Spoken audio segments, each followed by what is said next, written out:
দেবী না পিশাচিনী, এই কিভাবে আমার মৃত্যুর কারণ হবে?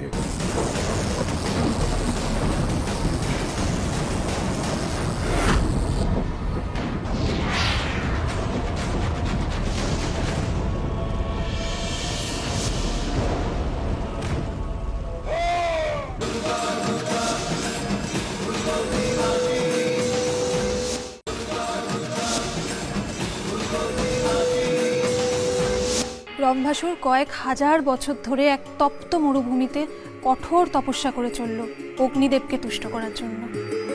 রম্ভাসুরের কঠিন তপস্যায় কেটে গেল হাজার বছর।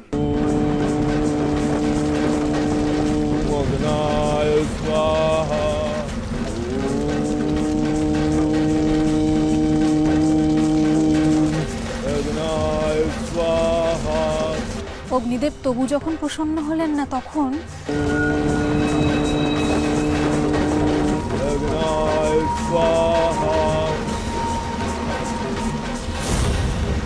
হে প্রভু, হে অগ্নিদেব, আমার হাজার বছর কঠিন তপস্যার পরও যখন আপনি তুষ্ট হননি, তখন এই জীবন রেখে কি লাভ? ঠিক পড়ে জীবনে। হে অগ্নিদেব, আমি আমার শেষ আহুতি দিচ্ছি।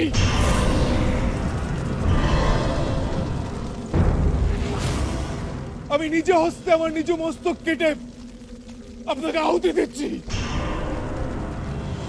শান্ত হও রম্বাসুর, আমি তুষ্ট তব তপস্যায়। বলো, কি প্রার্থনা তোমার? হে প্রভু, আপনি যদি আমার তপস্যা সত্যি তুষ্ট হয়ে থাকেন, তাহলে আমাকে বর দিন। আমি যেন ত্রিলোক জয়ী, ইন্দ্র জয়ী, দেব দৈত্য জয়ী এক পুত্র সন্তান লাভ করি। তথাস্তু।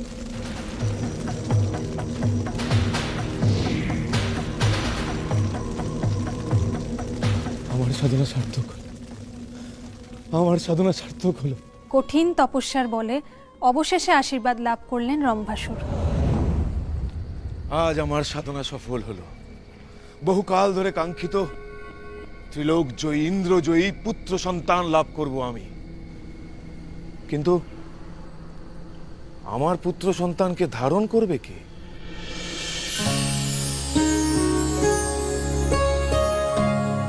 কে তুমি নারী? পশু বংশে জন্ম মোর, ঘৃণিতা মহিষী। নারী রূপ ধারণ করেছি মায়াপিত্তা বলে। যখন আপনি ছিলেন তপস্যারত, তখন দেখিয়াই মনে মনে স্বামী জ্ঞানে বরণ করেছি আপনারে।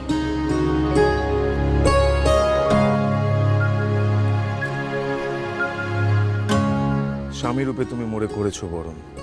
আজ রম্ভাসুরের স্ত্রীর মর্যাদা দিলাম তোমায়। আমাদের সন্তান হবে ত্রিলোক জয়ী। আমার ভ্রাতৃহত্যার প্রতিশোধ সে নেবে।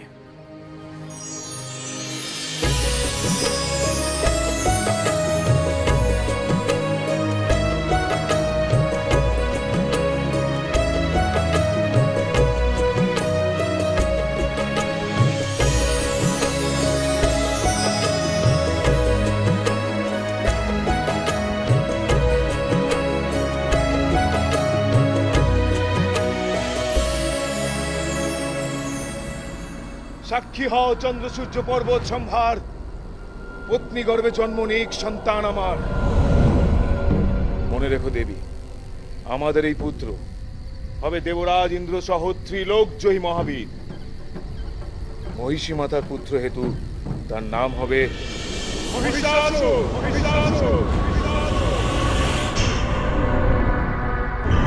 কোথা যাও রম্বাসুর? নিজ হাতে হত্যা করিয়াছি ভ্রাতারে তব।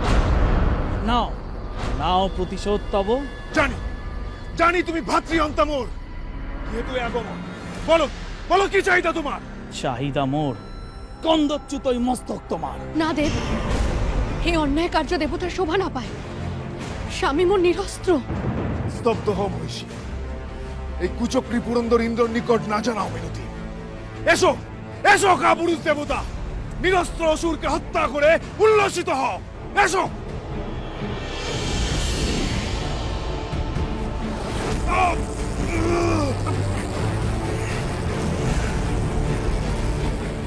স্বামী,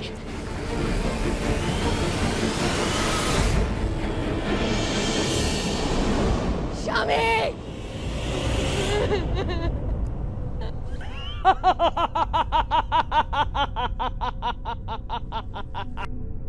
মৃত দুই ভ্রাতা সংকট মুক্ত হলো ইন্দ্র দেবতা।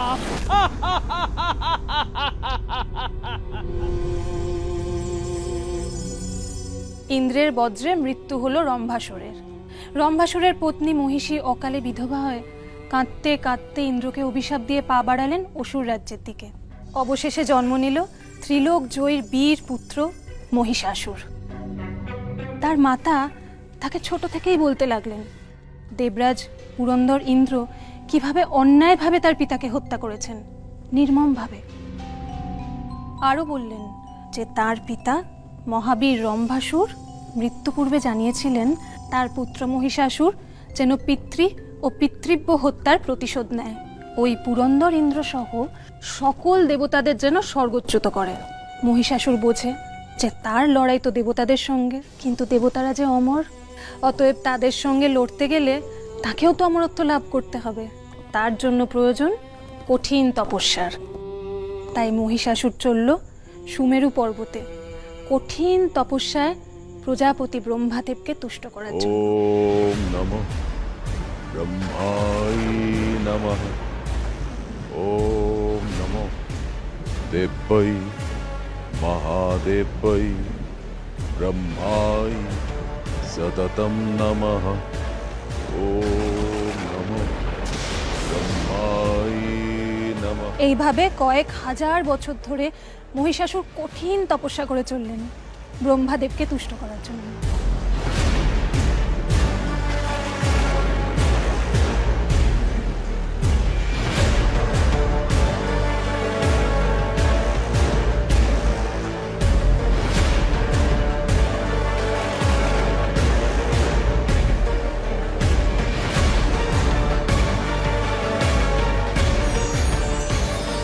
ওম নমঃ ব্রহ্মায় নমঃ।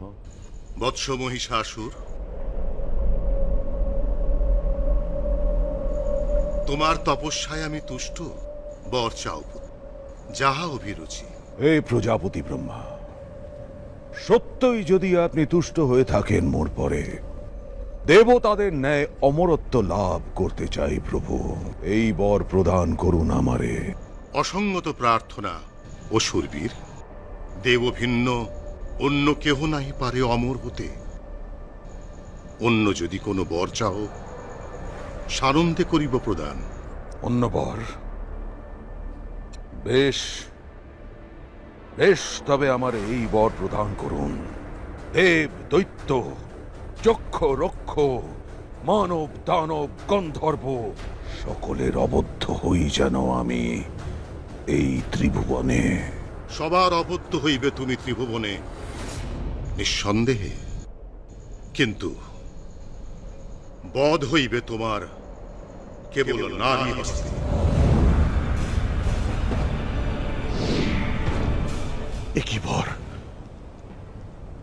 একই বর দিলেন প্রভু আমারে? এ তো বর নয়, অভিশাপ সম। হে প্রভু, শেষে কিনা এক সামান্য নারী বধিবে আমারে? বেশ, তাই যদি হয় তবে স্বর্গ মর্ত পাতাল সহ যত নারী আছে ত্রিভুবনে সকলের কেশ ধরিয়া আনিব সবলে, নিক্ষেপ করিব কারাগারে নির্দ্বিধায়। বধিতে পারে মহিষাসুরে এমন শক্তি সামান্য নারীর কোথায়?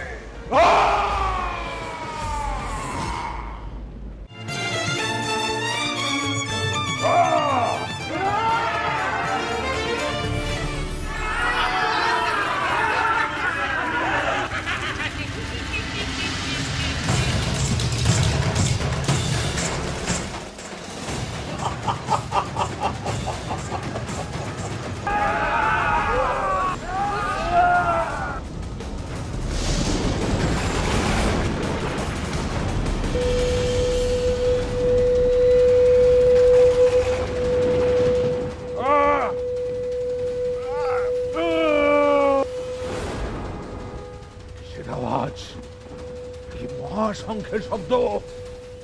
কে বাজাচ্ছে এই মহাশঙ্খ?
হ্যাঁ গো, ওই যে দেখো ওরা এসেছে।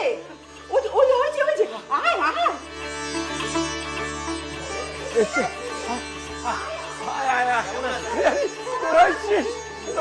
আমি তো নিজের চোখকে বিশ্বাস করতে পারছি না।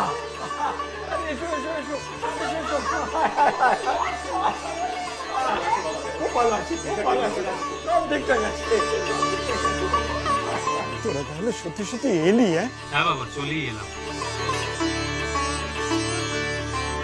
আসলে এমন একটা ঘটনা ঘটলো না যে আমরা পুরো স্টান্ড হয়ে গেছি। হ্যাঁ জানো মা, আজকে ভোরবেলা আমি জানি না কেন আমার হঠাৎ মনে হলো কেউ যেন আমাদের এই বাড়ির পুজোতে আসতে বলছে। হ্যাঁ এক্স্যাক্টলি, আমারও তাই এক্সপিরিয়েন্স। দাঁড়া দাঁড়া দাঁড়া, তার মানে তুইও কি ওই ডাকটা শুনেছিস? হ্যাঁ আমিও তো শুনেছি।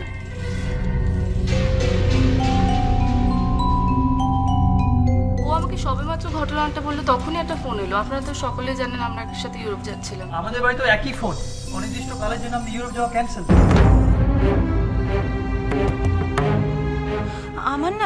আমার না সকাল থেকেই মনটা খুব ডাকছিল জানেন তো বাবা। যখনই পুজোয় বসলাম বারবার প্রদীপটা নিভে যাচ্ছিল, ঠাকুরের কাছ থেকে ফুল পড়ে যাচ্ছিল, আর ঠিক তক্ষুনি ওই ট্রাভেল এজেন্টের ফোনটা এলো যে আমাদের নাকি ফ্লাইট ক্যান্সেল হয়েছে। আর আমি আপনার বড় ছেলেকে বললাম যে এই সমস্ত ইউরোপ যাওয়াটা অনেক হয়েছে, চলো আমরা বাড়ি পুজোয় যাই।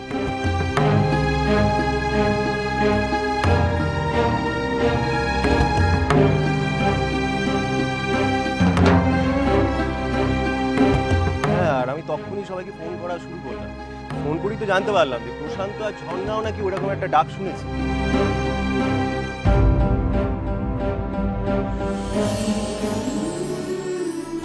এখানে আসবো না ভেবেই মনটা খুঁতখুত করছিল, আফটার অল বাড়ির পুজো।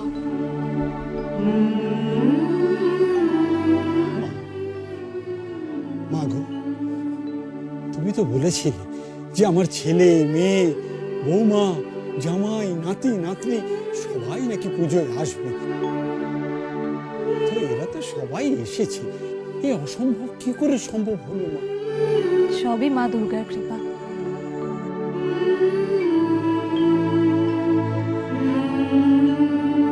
তিনি চেয়েছেন, তাই ওরা সবাই এসেছে। কিন্তু মা, এরা এরা তিনজনে একই ডাক শুনতে পেল, এই আশ্চর্যটা কি করে হলো? তোমাদের দুজনের মনের টানে গো মা।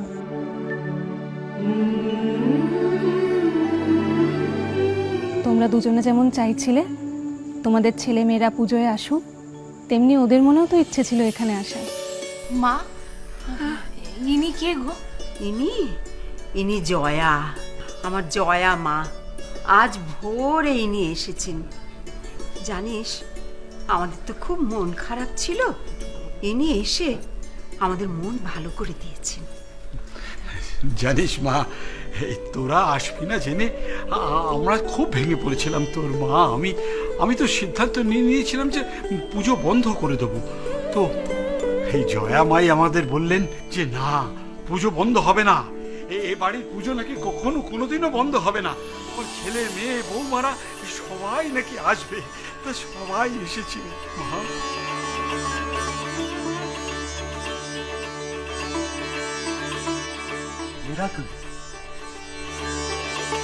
কি অপূর্ব সুন্দর দেখতে, দেখেছিস? হ্যাঁ, ঠিক যেন ওই দুর্গা প্রতিমার মতো মুখটা, না? কি গানের গলা, আহা, শুনলে যেন প্রাণ জুড়িয়ে যায়।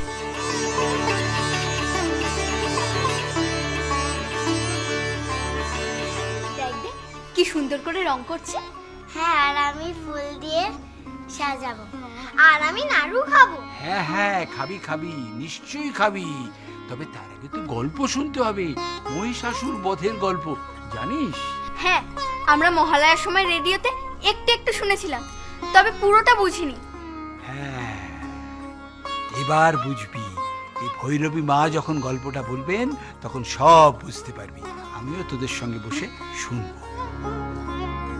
মাগো, তুমি আমার বাড়িতে এলে, আমার ফাঁকা বাড়িটা ভরে উঠল। তুমি বয়সে ছোট, নইলে তোমাকে আমি একটা প্রণাম করতাম মা।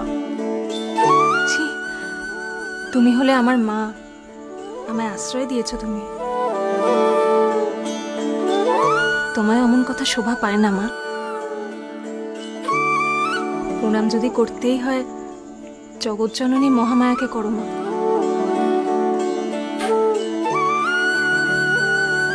যা হচ্ছে সবই তার ইচ্ছায়। জয় মা দুর্গা। এই ভৈরবী কোনো সাধারণ মানুষ নয়, দেখেই মনে হচ্ছে উচ্চমানের সারিকা। আমি শিওর। দেখেই মনে ভক্তি জাগে। আমার মনে হয় আমাদের জীবনে এই অলৌকিক ঘটনা ইনিই ঘটিয়েছেন। হ্যাঁ, আমারও ঠিক তাই মনে হচ্ছে। আমাদের সৌভাগ্য যে উনি আমাদের বাড়িতে এসেছেন। সত্যি, এমন নিষ্পাপ মুখ আমি কোনোদিনও দেখিনি। আচ্ছা চলো, কে কে গল্প শুনবে তাহলে এদিকে চলে আসো। হ্যাঁ হ্যাঁ, চলো চলো চলো। অবশেষে প্রজাপতি ব্রহ্মার বলে বলিয়ান হয়ে মহিষাসুর স্বর্গরাজ্য জয় করে সেখান থেকে দেবতাদের বিতাড়িত করবে বলে ঠিক করে। তারপর সে ত্রিভুবন জয় করবে, আর ত্রিভুবনের যত নারী আছে তাদের ওপর নানান রকম অত্যাচার করে, নির্যাতন করে তাদেরকে কারাগারে বন্দি করবে ঠিক করে। এই পরিকল্পনা নিয়ে মহিষাসুর তার দানব সেনাবাহিনী নিয়ে রওনা দেয় স্বর্গের উদ্দেশ্যে। ওদিকে স্বর্গে তখন দেবরাজ ইন্দ্র সহ বাকি দেবতারা মহানন্দে অপ্সরাদের গান শুনছে।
এদিকে কালান্তরে দুর্ধর্ষ দৈত্যরাজ মহিষাসুরের পরাক্রমে দেবতারা স্বর্গের অধিকার হারালেন।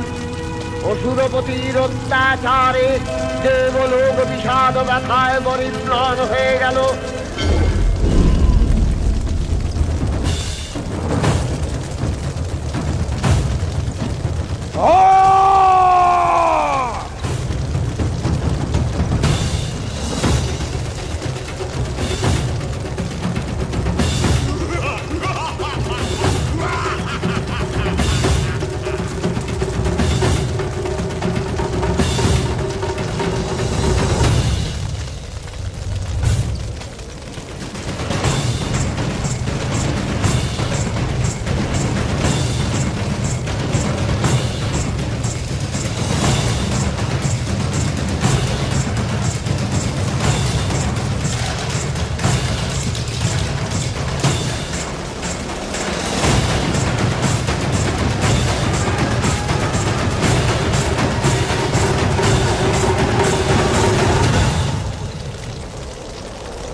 স্বর্গ থেকে বিতাড়িত হয়ে দেবতারা কয়েক হাজার বছর ধরে কখনো মর্তে কখনো পাতালে দিন দরিদ্রের মতো জীবন কাটাতে লাগলেন।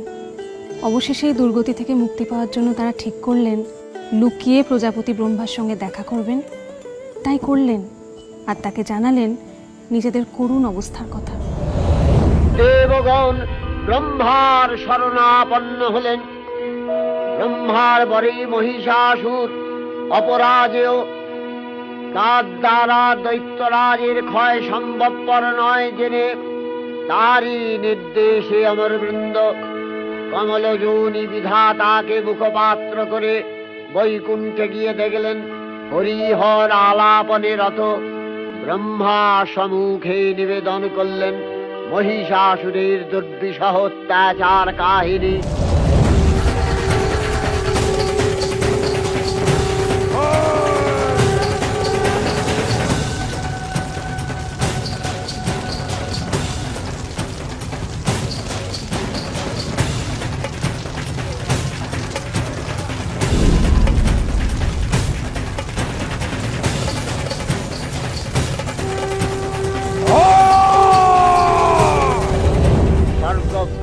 দেবদাকুলের এই বার্তা শুনলেন তারা। শান্ত যোগীবর মহাদেবের সুগৌর মুখমণ্ডল ক্রোধে রক্ত জবার মতো রাঙাবরণ ধারণ করলে, আর শঙ্খ চক্র গদাবদ্ধধারী নারায়ণের আনন ভ্রুকুটি কুটির হয়ে উঠল।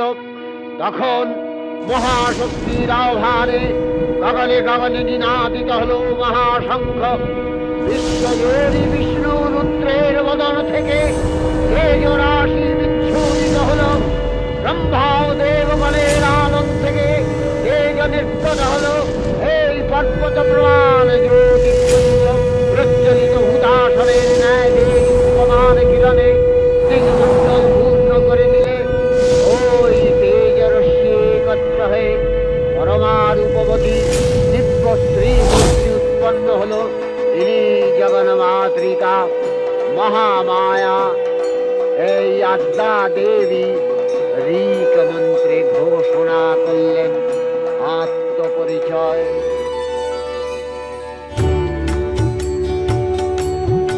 আমি সেই মহামায়া, সনাতনী, শক্তি রূপা গুণাময়ী। আমি এক, কিন্তু প্রকাশ বিভিন্ন।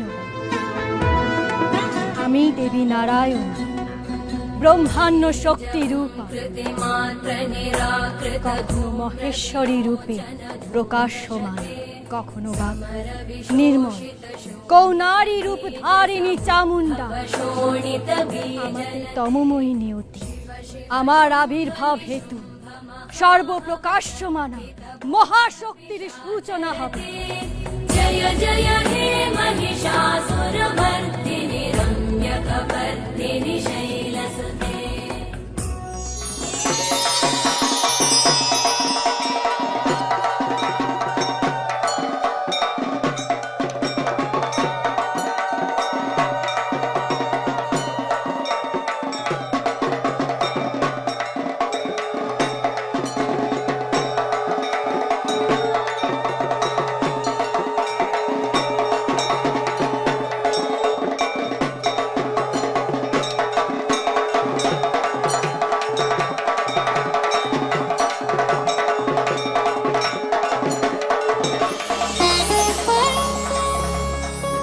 গো, তুমি জয়া মা।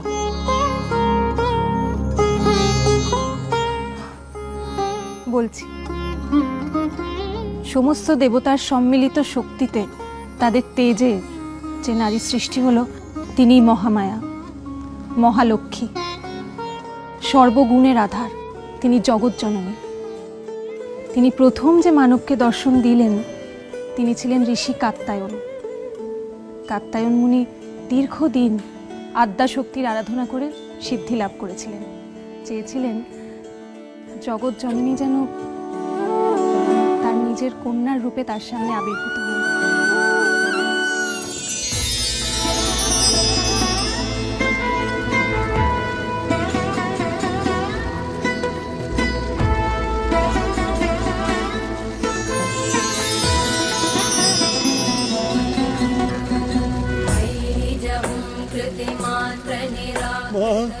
মা গো মহামায়া, মহালক্ষ্মী, তুই দেখা দিলি মা। এতদিনে আমার সাধনা আজ সার্থক হলো মা। বৎস কাত্যায়ন, তুমি আমাকে কামনা করেছিলে কন্যা রূপে, তাই এই জগৎ সংসারে আমার পরিচয় হবে কাত্যায়ন কন্যা, কাত্যায়নী নাম।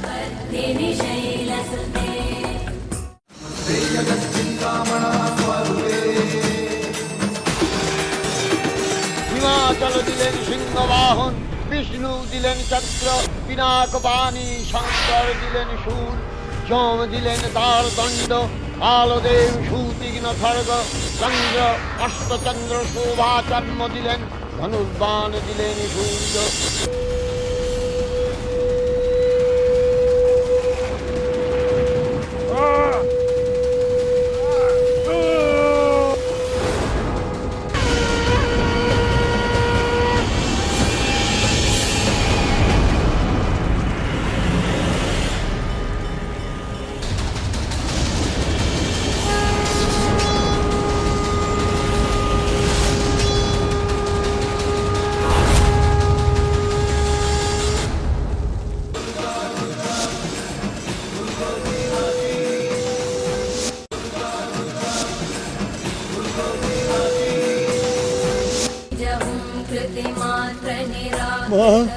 মা গো মহামায়া, মহালক্ষ্মী, তুই দেখা দিলি মা।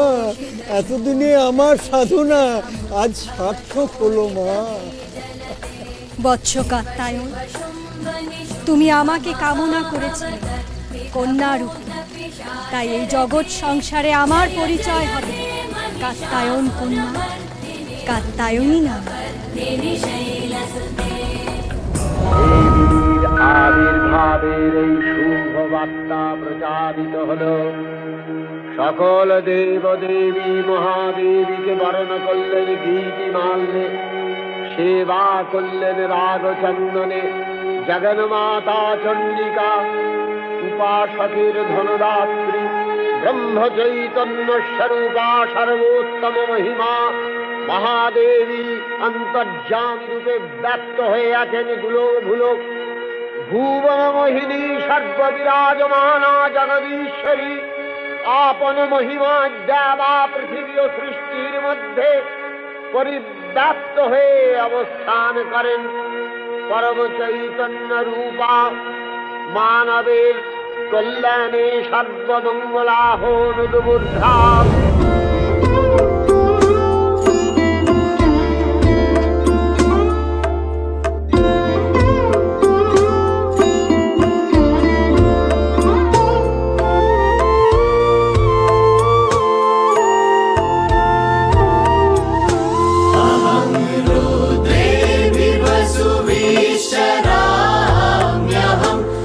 आदित्यै ऋतविश्वदेवैः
মূর্তি মহাশক্তি